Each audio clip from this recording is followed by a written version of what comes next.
أعوذ بالله من الشيطان الرجيم بسم الله الرحمن الرحيم فما آمن لموسى إلا ذرية من قومه على خوف من فرعون وملئهم أن يفتنهم وإن فرعون لعال في الأرض وإنه لمن المسرفين وقال موسى يا قوم إن كنتم آمنتم بالله فعليه توكلوا إن كنتم مسلمين فقالوا على الله توكلنا ربنا لا تجعلنا فتنة للقوم الظالمين ونجنا برحمتك من القوم الكافرين وأوحينا إلى موسى وأخيه أن تبوأ لقومكما بمصر بيوتا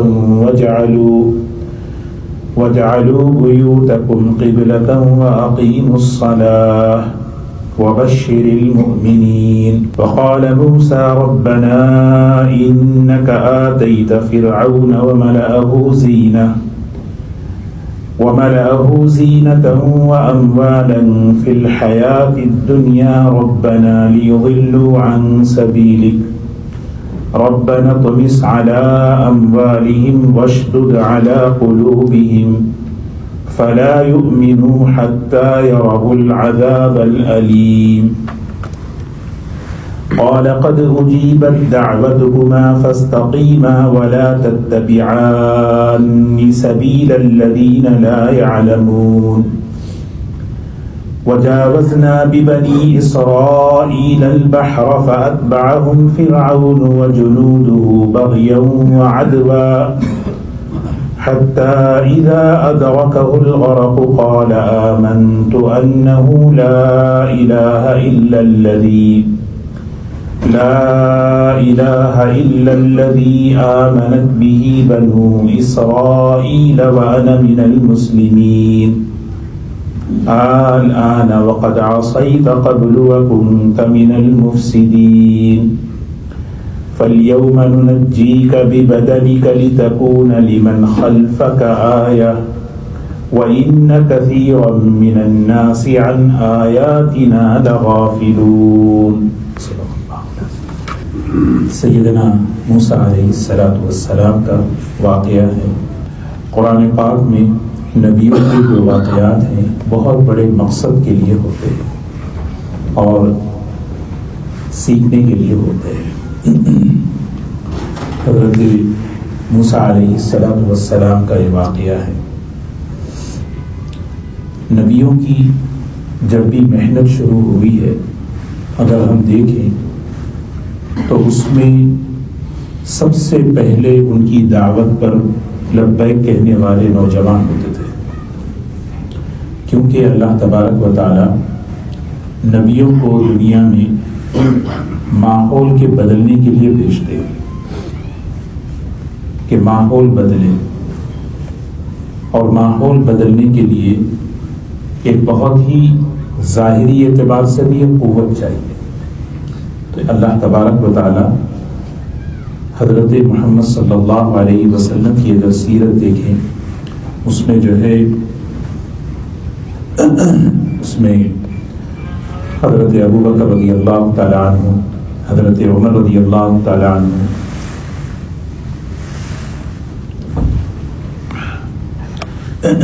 اس میں حضرت طلحہ، حضرت سعد بن ابی وقاص، حضرت زبیر رضی اللہ عنہ، یہ جو صحابہ کے نام ہم لیتے ہیں یہ 20 سال سے لے کر 35 سال کے درمیان تھے.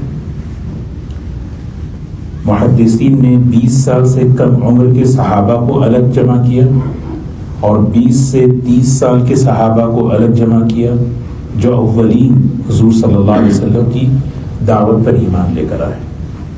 تو یہاں بھی وہی تذکرہ ہے فما آمن لموسیٰ، سیدنا موسیٰ علیہ السلام پر ایمان نہیں لائے الا ذریۃ.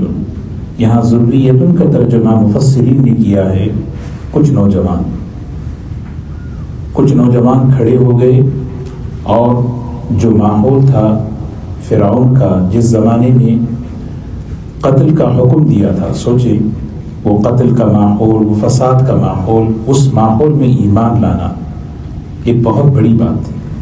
تو حضرت موسیٰ علیہ السلام کی محنت پر اللہ تبارک و تعالیٰ نے کچھ نوجوان اللہ نے انہیں عطا فرمائے. قرآن پاک میں 24ویں پارے میں ایک سورت ہے سورۃ المومن.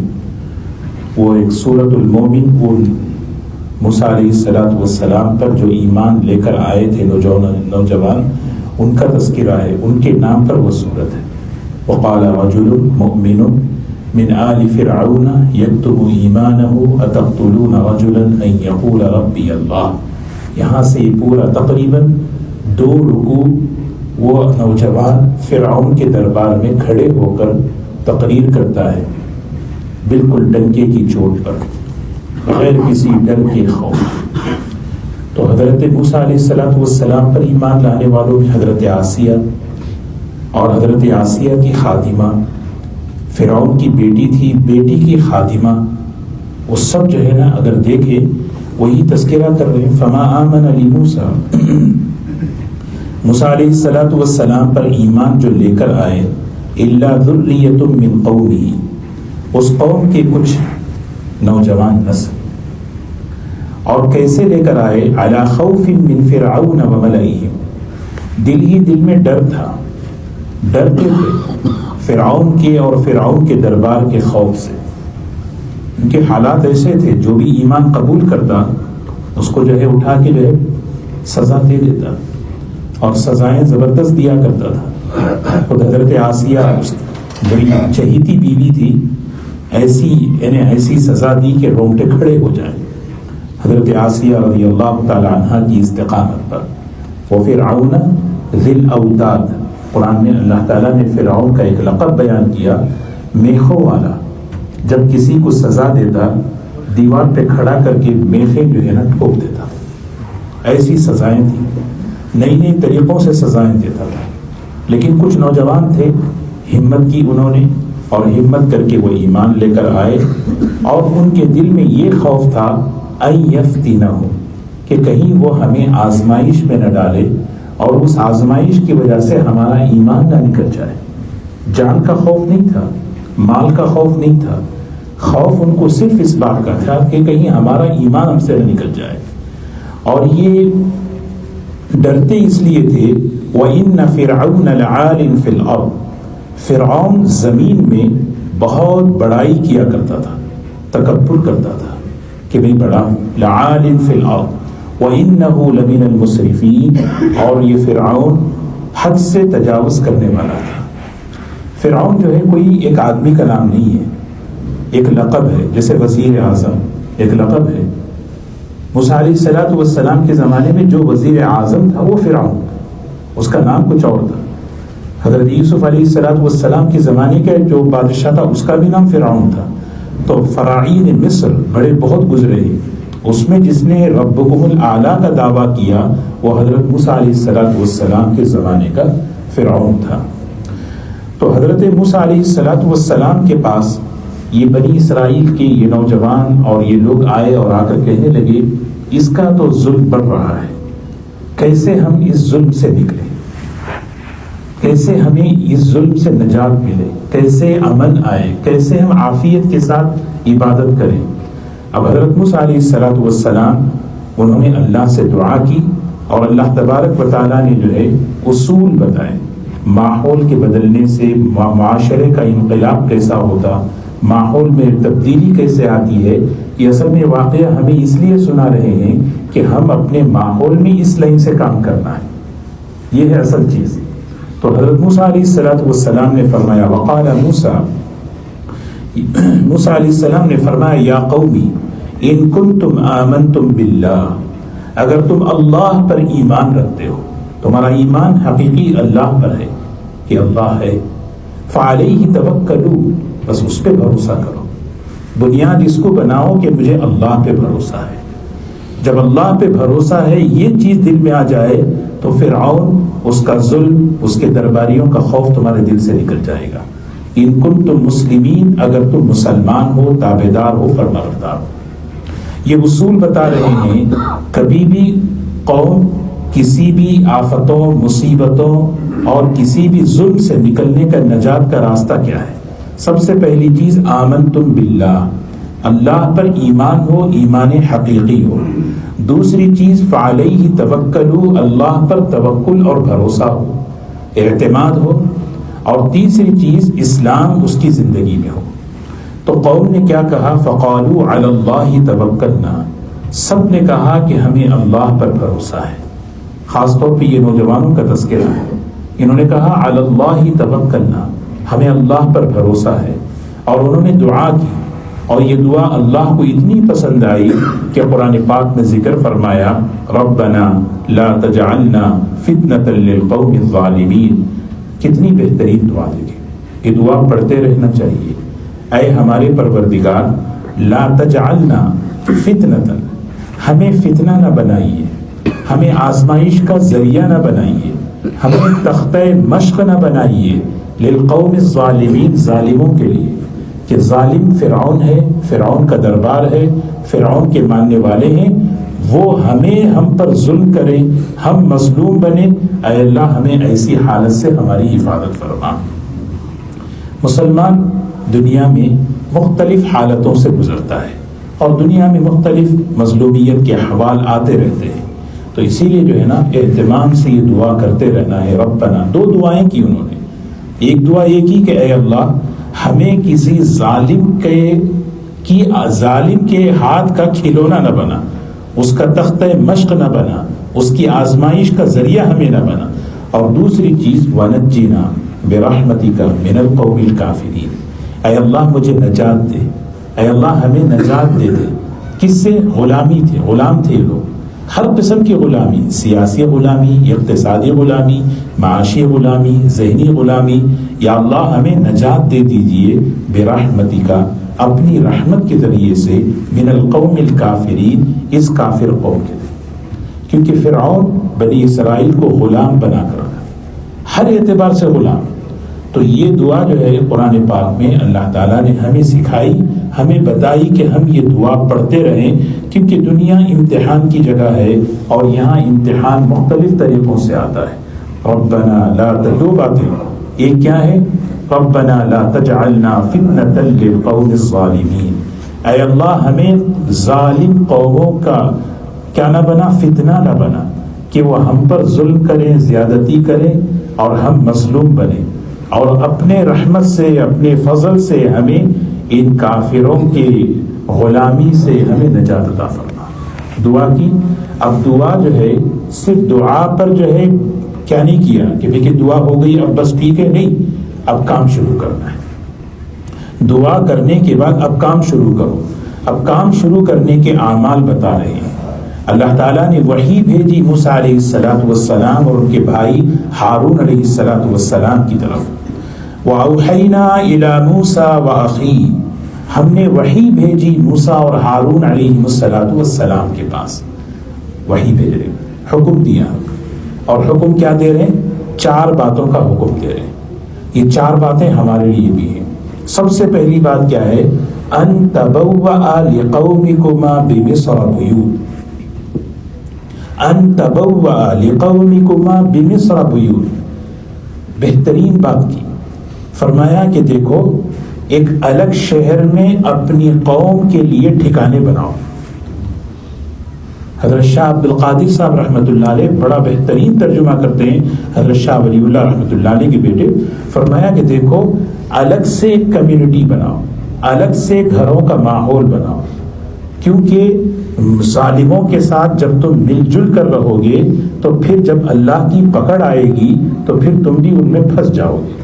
اور دوسری چیز، جب تم الگ سے گھر بناؤ گے تو وہاں تربیت کا، وہاں پر محنت کا ایک ماحول قائم ہوگا۔ ان تبوا، وہاں ٹھکانے بناؤ، لقومکما، اپنی قوم کے لیے کیا بناؤ ٹھکانے؟ بیوتن، الگ۔ تو جب اسی لیے مسلمان جب آپس میں مل کر رہیں، ان کی معاشرتی، ان کی دینی، ان کی ذہنی، ان کی نظریاتی حفاظت ہوتی ہے۔ جب مسلمان مکس رہتا ہے، مل جل کر رہتا ہے، اگر مضبوط نہ ہو تو پھر کیا ہوگا؟ وہ جو ہے تحلیل ہو جاتا ہے، گھل مل جاتا ہے۔ تو سب سے پہلی بات۔ دوسری بات فرمائی وَجَعَلُوا بُيُوتَكُمْ قِبْلَةً. دیکھو یہ وہ لوگ ہیں جن کے ذریعے سے اللہ تبارک و تعالیٰ اس معاشرے میں کام لینا چاہ رہے ہیں. یہ کون لوگ ہیں؟ کیونکہ اصل چیز ہے کہ دیکھیے فرعون کا ظلم بھرا ہوا تھا. فرعونی جو ہے نا پورے چھائے ہوئے تھے، ظالم بنے ہوئے تھے، بنی اسرائیل مظلوم تھے.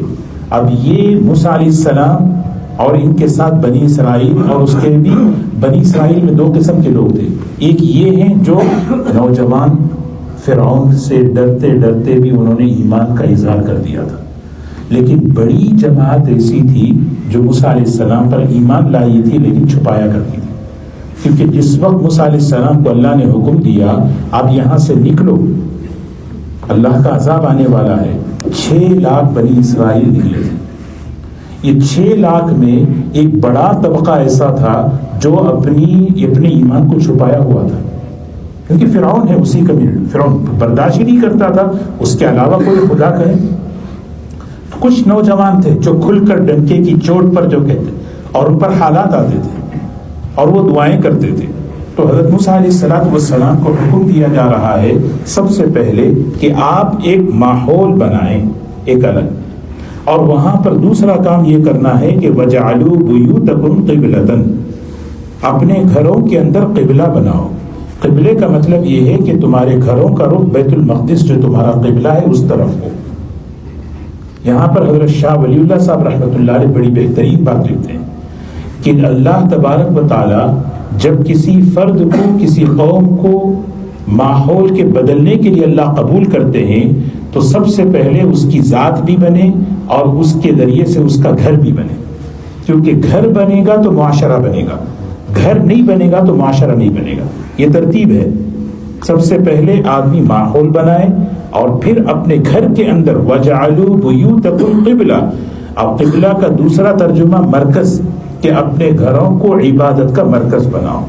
یہ حضور اکرم صلی اللہ علیہ وسلم کو اللہ نے جو فضیلت بخشی ہے دوسرے نبیوں کے مقابلے میں، اس میں ایک فضیلت یہ ہے ہم ہر جگہ نماز پڑھ سکتے ہیں. ہمارے لیے پوری زمین کو کیا کیا گیا؟ مسجد بنا دیا گیا. یعنی پارکنگ لاٹ بھی پڑھ سکتے ہیں، ادھر بھی پڑھ سکتے ہیں، کہیں بھی پڑھ سکتے ہیں، نماز کا وقت آئے پڑھ لیں. لیکن بنی اسرائیل کے لیے نہیں تھا. بنی اسرائیل کو یہ حکم تھا کہ آپ کو عبادت کے لیے ایک جگہ کھڑو، وہ جگہ جا کر آپ عبادت کریں گے. ظاہر سی بات ہے جب فرعون کا ظلم بڑھا، جو بھی عبادت کے لیے آتا تھا وہاں مار پڑتی تھی. تو وہ ڈرتے تھے نماز پڑھنے کے لیے کیا کریں، ہم کیسے جائیں، عبادت کے لیے کیسے جائیں، یہاں تو جو ہے مار پڑ رہی ہے. تو اس کے لیے اللہ تعالیٰ نے ان کے لیے حکم دیا کہ تمہیں اجازت ہے یہاں اس موقع پر، کہ وہ اجازت یہ ہے کہ تم لوگ اپنے گھروں میں عبادت کرو. جیسے کووڈ کے ٹائم پر مسجدیں بند ہو گئی تھی اور گھروں میں کیا تھا، جماعت کی نماز ہو رہی ہے، عید کی نماز ہو رہی ہے، جمعہ کی نماز ہو رہی ہے وقت. تو حضرت موسیٰ علیہ السلام کی قوم کے لیے حکم تھا کہ عبادت گاہوں میں ہی تمہاری عبادت قبول ہوگی، اس کے علاوہ کہیں اور تمہاری عبادت قبول نہیں ہے. لیکن جب ظلم بڑا فرعون کا تو اللہ نے اجازت دی. اب جو ہے حالات بدل رہے ہیں، اب آپ اپنے گھروں کے اندر جو ہے قبلہ بناؤ. وَأَقِيمُوا الصَّلَاةَ، گھروں کے اندر تربیت کرو، نماز کو قائم کرو. نماز قائم کرنے کا مطلب صرف نماز نہیں بلکہ نماز کی اقامت کے جو تقاضے ہیں جس میں سارا دین آ جاتا ہے نا، سارا دین آ جاتا ہے. کیونکہ حدیث پاک میں رسول اللہ صلی اللہ علیہ وسلم نے نماز کو دین کا ستون بتایا. ستون، الصلاة عماد الدین، فمن اقامها اقام الدین ومن ترکها فقد ہدم الدین. نماز دین کا ستون ہے.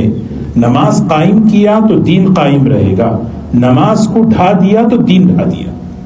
اسی لیے حضرت عمر رضی اللہ تعالیٰ عنہ گورنروں سے کہتے تھے دین باقی رکھنا ہے، نماز کی پابندی کرو.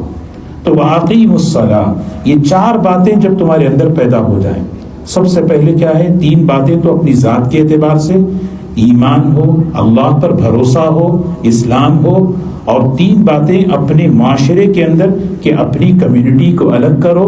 اور دوسری چیز پھر وہاں پر کیا ہے، اپنے گھروں کے اندر وہ دیکھیے سبحان اللہ، بالکل اس چیز کو ذہن میں رکھ کے سیرت آپ غور کریں. نبی کریم صلی اللہ علیہ وسلم شروع میں آپ کو حرم میں آنے کی اجازت نہیں تھی. مکی زندگی میں جب آپ نے دعوت دی آپ کو اجازت نہیں تھی کہ آپ بیت اللہ میں آئیں. آپ بیت اللہ، ہم تو سنتے نا عمر رضی اللہ تعالیٰ عنہ وہ پہلے تھے جو اندر گئے، جا کر انہوں نے تکبیر پڑھی. تو اللہ کے رسول صلی اللہ علیہ وسلم کیا کرتے تھے؟ دار ارقم میں، بیت ارقم میں، وہاں صحابہ جو اسلام دین ایمان قبول کرتے تھے ان کے ایمان کی تربیت اس دار ارقم میں کرتے تھے، وہاں وہ گھر میں ہوتی تھی. یہی ترتیب، یہ جو ہے نا حضور صلی اللہ علیہ وسلم کو یہ ترتیب بتائی جا رہی ہے کہ ہاں ایک تو انفرادی، دوسرا جو ہے نا گھروں کی ترتیب، پھر اس کے بعد دیکھو ماحول. جب یہ چیزیں پیدا ہو جائیں تمہاری زندگی میں، وَبَشِّرِ الْمُؤْمِنِينَ، جو دعا تم نے کی ہے اس دعا کی قبولیت ہم بشارت دیتے ہیں، ہماری طرف سے خوشخبری ہے. اب موسیٰ علیہ السلام محنت شروع کی ہے. بنی اسرائیل کو ایک الگ سی کمیونٹی بنائی، وہاں پر جو ہے محنت ہو رہی ہے اقامت سب، کیونکہ بنی اسرائیل ایک زبردست، ایک بڑے عرصے تک جو ہے نا ان کے اندر اونچ نیچ بگاڑ آتا تھا، کبھی سدھار آتا، کبھی بگاڑ آتا، کبھی سدھار. اسی لیے تو حضور صلی اللہ علیہ وسلم ہماری مثال بنی اسرائیل سے دی ہے، کیونکہ ہمارے اندر بھی کبھی سدھار آتا ہے، کبھی بگاڑ، اجتماعی اعتبار سے بھی، انفرادی اعتبار سے بھی. تم ضرور بنی اسرائیل کے قدم بقدم چلو گے. ہزاروں پیغمبر صرف بنی اسرائیل میں آئے ہیں. بنی اسرائیل مسلمان تھے. بنی اسرائیل کون تھے؟ اس زمانے کے مسلمان تھے. وہ اس زمانے کے مسلمان، نان مسلم نہیں تھے. وہ اس زمانے کے مسلمان تھے بنی اسرائیل. ان مسلمانوں میں جب بگاڑ آتا تھا تو اللہ تبارک و تعالیٰ ان میں نبی انبیاء علیہ السلام بھیجتے تھے. بنی اسرائیل کے انبیاء بہت ہیں. تو حضور اکرم صلی اللہ علیہ وسلم جو ہے اسی ترتیب پر آپ نے مکی زندگی میں کام کیا. تو فرمایا دیکھو پہلے تو دعا، اور دعا کے بعد پھر تدبیر بتائی کہ بھی آپ کو اس تدبیر پر کام کرنا ہے. وَبَشِّرِ الْمُؤْمِنِينَ، خوشخبری سنا دیجیے. وَقَالَ مُوسَى رَبَّنَا إِنَّكَ آتَيْتَ فِرْعَوْنَ وَمَلَأَهُ زِينَةً وَأَمْوَالًا فِي الْحَيَاةِ الدُّنْيَا رَبَّنَا لِيُضِلُّوا عَنْ سَبِيلِكَ. سیدنا موسیٰ علیہ السلام کی محنت اور ان کی جد و جہد ہو رہی ہے، لیکن ادھر فرعون کی شرارت، فرعون کا ظلم بڑھتا جا رہا ہے. بڑھتا گیا، جب حد سے تجاوز کر گیا، اب سیدنا موسیٰ علیہ السلام اللہ کی بارگاہ میں دعا کر رہے ہیں. کیسی دعا کر رہے ہیں؟ ربنا، اے اللہ، انک آتیت فرعون وملأہ زینۃ واموالا فی الحیاۃ الدنیا. اے اللہ، آپ نے فرعون کو اور فرعون کے ماننے والے جو اس کے درباری ہیں ان لوگوں کو آپ نے دنیا کی زیب و زینت دی. کہیں یہ زیب و زینت ہمارے گھروں کے ماحول میں نہ آئے. ہم نے تو الگ کر دیا، ہم نے اپنا ایک ماحول الگ کیا ہے. وہ سرمایہ داری کے اثرات اس ماحول میں نہ آئیں، اس ظلم کے اثرات اس ماحول میں نہ آئیں. ہم نے تو ایک کمیونٹی الگ بنا لی ہے. لیکن اے اللہ، جو مال دولت آپ نے دیا ہے، دنیاوی زیب و زینت آپ نے دی ہے، اس سے تو وہ اللہ آپ کا شکر ادا کرتا، آپ کی بندگی کرتا. لیکن وہ کیا کر رہا ہے؟ ربنا لیضلوا عن سبیلک. اس کا نتیجہ دیکھو کہ لوگوں کو گمراہ کر رہا ہے، لوگوں کو راستے سے ہٹا رہا ہے. اللہ جب کسی کو دنیا دے، یہ دنیا دین میں معاون بنے. اللہ جب کسی کو کوئی صلاحیت دے، وہ خیر کے لیے ایک معاون بنے. لیکن یہاں پر کیا ہے؟ ربنا انک آتیت فرعون، اے ہمارے پروردگار، آپ نے فرعون کو اور اس کے درباریوں کو آپ نے خوب دنیاوی زیب و زینت. زینتن کے معنی کیا ہیں؟ اس کے باغات، اس کا دربار، اس کی سواریاں، وہ ساری چیزیں، اس کے سونے چاندی. سورہ زخرف میں اللہ نے اس کی تفصیل بیان فرما دی. وَأَمْوَالًا فِي الْحَيَاةِ الدُّنْيَا، دنیاوی زندگی میں مال خوب دے دیا. ربنا لیضلوا عن سبیلک، اے ہمارے پروردگار، اسی مال کو، اسی طاقت کو ذریعہ بنا کر لوگوں کو وہ لوگوں کو گمراہ کر رہا ہے. اب موسیٰ علیہ السلام دعا کر رہے ہیں، ربنا اطمس علی اموالہم واشدد علی قلوبہم.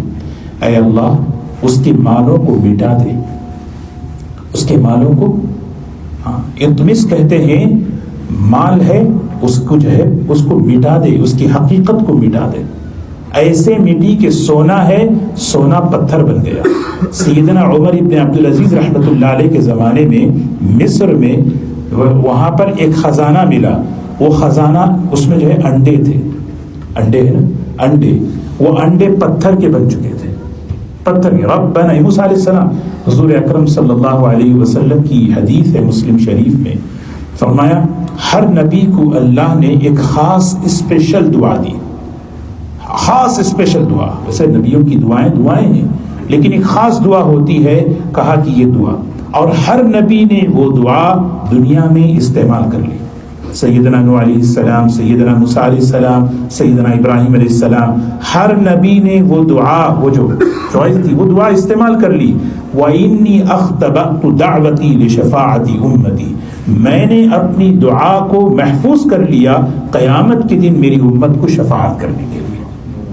یہ حضور اکرم صلی اللہ علیہ وسلم یہ فرماتے میں نے, کیونکہ ہر نبی, اب یہ ہے وہ دعا موسیٰ علیہ السلام کی.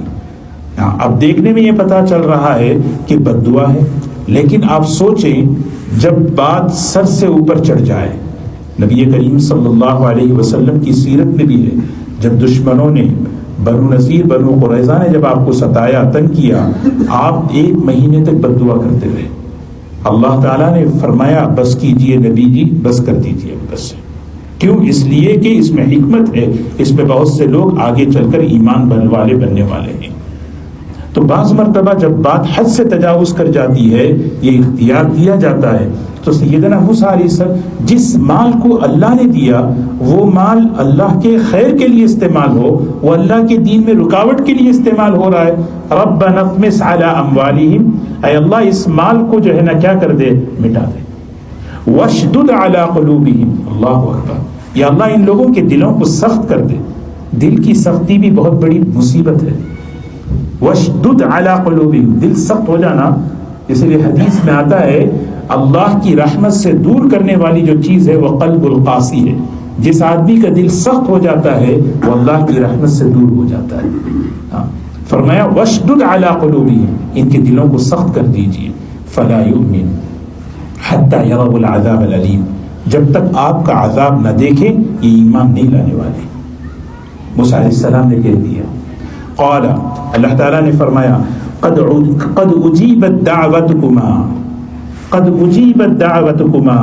آپ موسیٰ علیہ السلام دعا کر رہے ہیں, ہارون علیہ السلام آمین کہہ رہے ہیں. فرمایا ہم نے آپ دونوں کی دعاؤں کو قبول کر لیا, قبول کر لیا, اللہ نے قبول کر لیا. فوراً سنا, ہم نے آپ کی دعا قبول فرما لی. پتہ ہے یہ دعا کب ظاہر ہوئی؟ 40 سال بعد. کتنے سال بعد؟ لا يسأم الانسان قرآن میں اللہ تعالیٰ فرماتے ہیں انسان کا مزاج یہ ہے کہ وہ دعاؤں میں جلد بازی کرتا ہے. تہجد میں دعا کی, بھائی صبح میں کیوں نہیں ہوئی, آج کیوں نہیں ہوئی, 2 دن میں کیوں نہیں ہوئی, میں تو دعا کیا کیوں نہیں ہوئی. موسیٰ علیہ السلام بعض مرتبہ جلدی بھی قبول ہوتی ہے, بعض مرتبہ تاخیر سے ہوتی ہے. اس دعا کو کب ظاہر کرنا یہ سوائے اللہ کے کوئی نہیں جانتا, وہ حکیم ہے. تو سیدنا موسیٰ علیہ السلام دعا فرما رہے ہیں قد اجیبت دعوتکما, فرما دیا ہم نے آپ کی دعا کو قبول کر لیا. لیکن اب آپ کیا کریں, آپ یعنی مطلب یہ ہے کہ بڑی عجیب بات یہاں پر, فاستقیما ولا تتبعان سبیل الذین لا یعلمون. 2 بڑی اہم ہدایتیں موسیٰ علیہ السلام کو اللہ دے رہے ہیں, ان کے ذریعے ہمیں دے رہے ہیں. کبھی بھی ایک ہم کام کیا آدمی, کام کرنے کے بعد پھر جو ہے دعا کر لی, اب ہو گیا بھی ہمارا کام, نہیں, یہ طریقہ نہیں ہے. اور آگے اللہ تعالیٰ فرما رہے ہیں یہ جہالت کا طریقہ ہے, یہ جہالت کا طریقہ ہے. موسیٰ علیہ السلام سے فرما رہے ہیں, ہارون علیہ السلام سے فرما رہے ہیں ولا تتبعان, آپ پیروی مت کریں سبیل الذین لا یعلمون, ان لوگوں کے راستے پر جن کو علم, جن کے پاس علم نہیں ہے. وہ کون لوگ ہیں؟ وہ لوگ ہیں جو اس بات پر کہ ہم نے دعا کر لی اب ہو گیا, نہیں, بلکہ کام کرتے رہیں. اس کے لیے کیا کریں؟ فاستقیما, آپ جمے رہو, جو کام آپ کر رہے ہیں اس پر جمے رہو, اس پر باقی رہو, استقامت سے آپ جمے رہو. ولا تتبعان سبیل الذین لا یعلمون, آپ جو ہے ان لوگوں کے راستے پر مت چلے جن کے پاس علم نہیں ہے. وہ جہالت والوں کا راستہ کچھ اور ہوتا ہے، یا تو وہ اسباب اختیار نہیں کرتے، یا کرتے ہیں تو دعا نہیں کرتے، یا دعا کرتے ہیں تو بس دعاؤں پر بھروسہ کر کے بیٹھ جاتے ہیں۔ یہ طریقہ نہیں ہے۔ فاستقیما، آپ اپنی محنت پر، اپنے عمل پر استقامت کے ساتھ رہیں۔ سیدنا موسیٰ علیہ السلام ماشاءاللہ کتنے 40 سال دعا کی، دعا کے بعد 40 سال تک موسیٰ علیہ السلام بنی اسرائیل اسی محنت پر، اسی عمل پر، ایمان، توکل، اسلام، اور پھر گھر کا ماحول بنانا، گھروں کے اندر عبادت کا مرکز بنانا، دار ارقم کی طرح یہ کام ہو رہا ہے۔ اور اس کے ساتھ جو ہے نا، جب 40 سال کا عرصہ ہو گیا، پھر اللہ تعالیٰ نے حکم دیا موسیٰ علیہ السلام کو رات میں۔ ادھر فرعونی یہ سارے لوگ کیا کر رہے تھے؟ کچھ پارٹی کر رہے ہیں، مزے کر رہے ہیں۔ اللہ تعالیٰ نے فرمایا موسیٰ علیہ السلام سے، آپ اپنی جماعت کو لے کر نکلیے۔ 6 لاکھ سیدنا موسیٰ علیہ السلام اس پوری قوم کو لے کر چلے۔ اب لے کر چلے ہیں تو وہ سورہ شعراء میں، طٰہٰ میں، مختلف صورتوں میں واقعہ ہے کہ موسیٰ علیہ السلام اس قوم کو لے کر جا رہے ہیں۔ لے کر چلے، صبح ہوئی تو فرعون کو پتا چلا کہ بنی اسرائیل اچھا نکل گئے، تو ان کا تعاقب کیا، پیچھا کیا۔ اب چل رہے ہیں آگے بنی اسرائیل، پیچھے فرعون کا لشکر۔ یہ کہاں پہنچے؟ دریا کے سامنے پہنچے۔ جیسے ہی پانی دیکھا تو قوم نے کہا، یا موسیٰ انا لمدرکون، ہم تو ڈوب رہے ہیں، پیچھے فرعون ہے، سامنے دریا ہے، کس جگہ پر، کیسی جگہ پر آپ نے ہمیں کھڑا کر دیا؟ تو سیدنا موسیٰ علیہ السلام نے فرمایا، کلا ان معی ربی سیہدین، گھبراؤ نہیں، اللہ ہمارے ساتھ ہے، اللہ ہمارے ساتھ ہے، وہ راہ بتائے گا۔ راہ پہلے ہی نہیں بتایا، کیونکہ توکل کی تعلیم پہلے ہی ہو گئی تھی نا۔ توکل کا مطلب یہ ہے کہ اللہ پہ بھروسہ، ایمان کا مطلب یہ ہے کہ میرا ایمان پر، اور یہ صرف ایک فرد، ایک جماعت، کچھ افراد کی نہیں، کیونکہ موسیٰ علیہ السلام فیملی کو بھی لے کے جا رہے ہیں، اور فیملی کی تربیت 40 سال سے زیادہ ہوئی ہے۔ وَجَعَلُوا بُيُوتَكُمْ قِبْلَةً، یعنی ان تبوأ لقومکما بمصر بیوتا کے ذریعے سے سیدنا موسیٰ علیہ السلام گھروں کے اندر ماحول بنا دیے تھے، عورتوں کا، بچوں کا، نوجوانوں کا، سب ذہن توکل پر، اللہ پر بھروسہ، ایمان، اللہ پر، اللہ کی مدد آئے گی، اللہ۔ لیکن طبعی طور پر ڈر کے پوچھے، یا موسیٰ کہاں، آگے کیا ہوگا؟ موسیٰ علیہ السلام تو نبی ہیں، توکل کے امام ہیں، انہوں نے کہا نہیں، اللہ ہمارے ساتھ ہے، راستہ بتائے گا۔ وہ کیا بتائے گا پہلے ہی بتایا نہیں۔ اب اللہ نے حکم دیا، موسیٰ جو ہاتھ میں عصا ہے وہ ڈالیے، بس ماریے نا اس پانی پر۔ اچھا، حضرت موسیٰ علیہ السلام نے اس پانی پر اپنا عصا مارا تو کیا ہوئے؟ 12 راستے ہوئے، 12 راستے، 12 قبیلے نکل گئے۔ پیچھے فرعون آیا، جیسے ہی یہ بھی چلے، ہمیں بنا بنایا راستہ مل رہا ہے پانی میں، جب چلے یہ لوگ جو ہے کراس ہو گئے۔ اسی کا تذکرہ ہے، وجاوزنا، اس بات کو اللہ اپنی طرف منسوب کر رہے ہیں، بنی اسرائیل کو ہم نے پار کرایا۔ پھر کہاں پہ؟ البحر، سمندر میں، اس دریا میں بنی اسرائیل کو ہم نے پار کرایا۔ اللہ کی مدد دیکھو نا، یہ پوری ترتیب دیکھیں آپ۔ پہلے بنی اسرائیل کا پہلے جو ہے حالات بگڑنا، سب سے پہلے ترتیب دیکھیں، اعمال کا بگڑنا، فرعون کا مسلط ہونا، پھر اس کے بعد فرعون کا ظلم بڑھنا، ظلم بڑھتا گیا۔ پریشان ہو کر موسیٰ علیہ السلام تشریف لائے، اور موسیٰ علیہ السلام اس ظلم سے نجات کا، نکلنے کا راستہ بتایا، ایمان، توکل، دعا، یہ سب چیزیں بتائی، اور اس پر کئی سالوں تک محنت کرنے کے بعد دعا جو ہے ظاہر ہو رہی ہے، اب اللہ کی آخر میں مدد ہو رہی۔ یہ بات کیوں پوری ہمیں سنا رہے ہیں؟ یہ ترتیب ہے اس دنیا کے اندر، اس ترتیب سے سسٹم چلے گا۔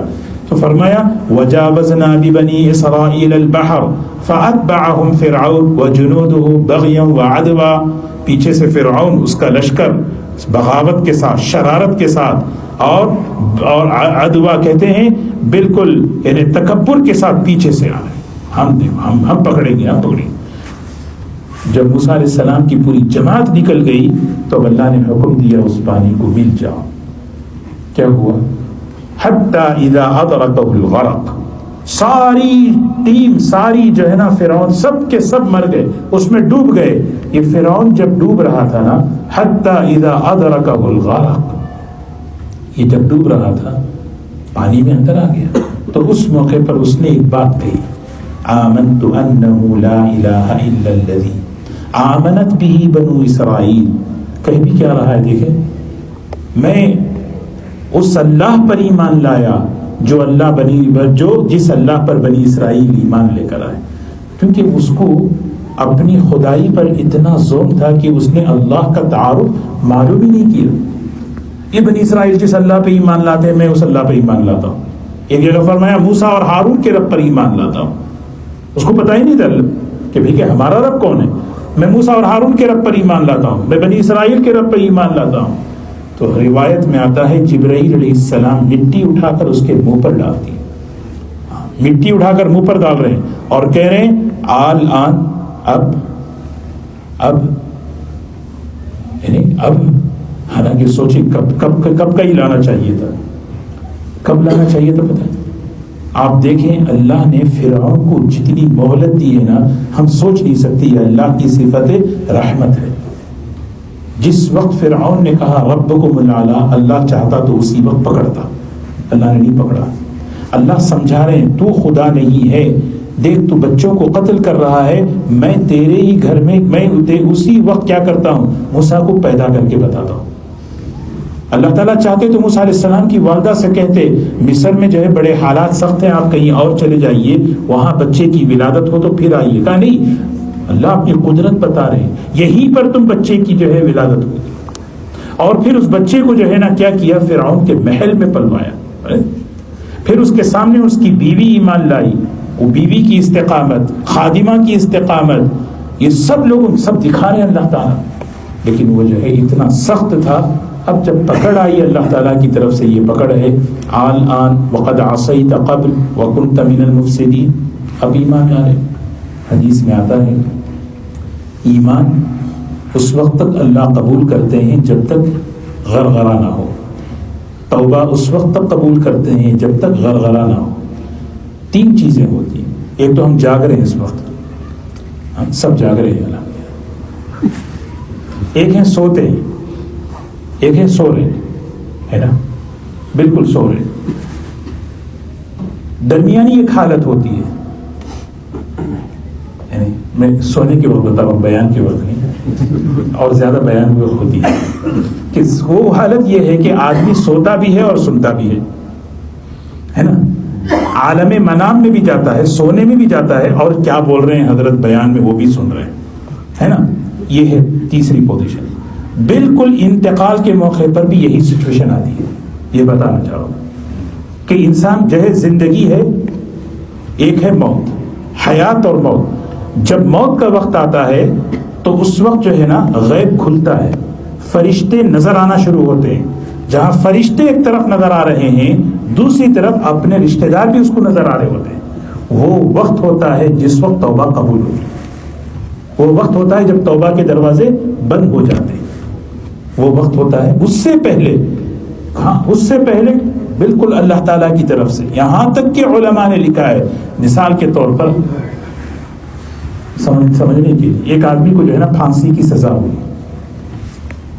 ٹائم طے ہوا کہ بھئی صبح 11 بجے اس کی جو ہے پھانسی کی سزا ہے۔ اب اسے پتا ہے کہ آدھے گھنٹے 10:30 بجے پتا ہے کہ میری 11 بجے مجھے پھانسی کے تختے پہ لے جائے جائے گا، اور یہ فیصلہ ہے۔ اگر وہ آدمی سچے دل سے توبہ کرے، اللہ اس کی توبہ قبول کر دے، کیونکہ وہ ابھی وہ کیفیت میں نہیں آیا، حالانکہ اسے یقین ہے کہ میں مرنے والا ہوں۔ سمجھ رہے ہیں؟ مرنا اسی کو کہتے ہیں جب عالم مشاہدہ بھی ہو، عالم غیب بھی ہو، فرشتے بھی نظر آ رہے ہو، اور انسان جو اپنے رشتہ دار بھی نظر آ رہے ہو۔ یہ فرعون کے وقت یہی چیز، اسی لیے ایمان بالغیب کا اعتبار ہے، ایمان بالمشاہدے کا اعتبار نہیں۔ فرعون دیکھ لیا، جبرائیل نظر آ گئے، فرشتے نظر آ گئے، اسی لیے فرمایا آل آن، یہ ہے آل آن۔ اب وقد عصیت، ساری زندگی نافرمانی کی، وکنت من المفسدین، فساد کرتا آیا ہے، فالیوم ننجیک ببدنک لتکون لمن خلفک آیہ۔ آج کے بعد اللہ تعالیٰ فرما رہے ہیں، آج کے بعد ہم تیرے بدن تیرے جسم کی حفاظت کریں گے اور تیرے جسم کو جو ہے باقی رکھیں گے تاکہ آنے والوں کے لیے عبرت بنائیں، عبرت کے لیے۔ ہاں آج بھی جو ہے ایجپٹ کے میوزیم میں رکھا ہوا ہے، کوئی دیکھیں، آپ دیکھیں۔ ہمارے ایک عالم تھے بہت بڑے ماشاءاللہ، انہوں نے کتاب میں لکھا ہے کہ فرعون بڑا بھاری آدمی تھا، زندگی میں بھی جو ہے بھاری بھاری کام کیا، مرنے کے بعد بھی اس کو دیکھنے کے لیے جو ہے تقریباً کتنے 100 پاؤنڈ دینا پڑتا ہے، جب جا کے اس کو دیکھنا پڑتا ہے۔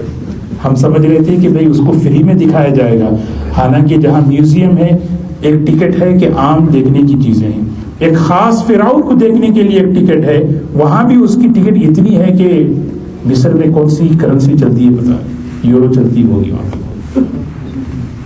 بہرحال فَالْيَوْمَ نُنَجِّيكَ بِبَدَنِكَ لِتَكُونَ لِمَنْ خَلْفَكَ آیَةً، ہم نجات دیتے ہیں، باقی رکھتے ہیں اس کے بدن کو تاکہ آنے والوں کے لیے عبرت بنائیں۔ اللہ تعالی ہم سب کو عبرت حاصل کرنے کی توفیق نصیب فرمائے، کیونکہ آگے فرمایا وَإِنَّ كَثِيرًا مِّنَ النَّاسِ عَنْ آيَاتِنَا لَغَافِلُونَ، بہت سے لوگ ایسے ہوتے ہیں دنیا میں جو ہماری نشانیوں سے عبرت حاصل نہیں کرتے، غفلت میں رہتے ہیں۔ فرعون سب کچھ اس کے پاس تھا، تکبر یہ ایسی چیز ہے جس کی وجہ سے اللہ نے اس کو ذلیل کر کے رکھ دیا۔ اللہ تبارک و تعالی ہمیں قرآن پاک سمجھنے کی اور ان اسباق کو اپنی زندگی میں لانے کی اللہ ہمیں توفیق نصیب فرمائے۔ بڑی اہم باتیں ہیں، یعنی یہ صرف بنی